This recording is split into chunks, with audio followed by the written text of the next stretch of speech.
Those wild horses who have graced our beaches for centuries are in trouble, and the fight to save them has gone to Washington. North Carolina lawmakers asked the U.S. Senate to pass the Corolla Wild Horses Protection Act, but the Senate has decided not to move on it, raising the hurdle for activists. Without this act being passed, the Corolla wild horses are pretty much doomed to a genetic collapse. That assessment is hard to fathom when you consider the majestic presence of these wild Spanish Mustangs on the sands of the Outer Banks.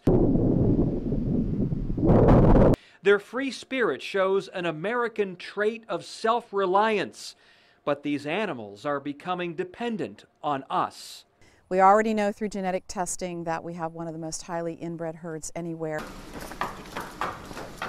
Inbreeding leads to birth defects, and members of the Corolla Wild Horse Fund, which is lobbying Congress for help, say that could lead to extinction.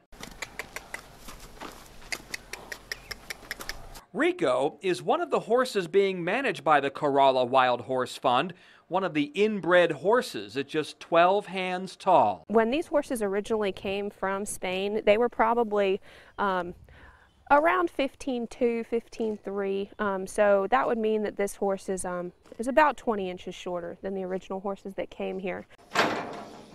The Corolla Wild Horses Protection Act would create a herd with fewer birth defects by pulling horses from Shackleford Banks, another barrier island, to breed with the Corolla animals. That would protect the population and create a larger herd.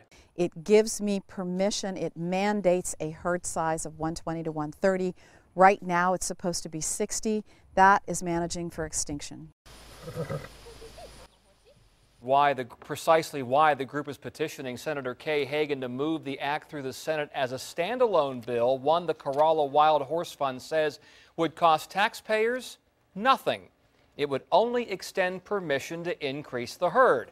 Find out how you can contact lawmakers by going to wavy.com under this story.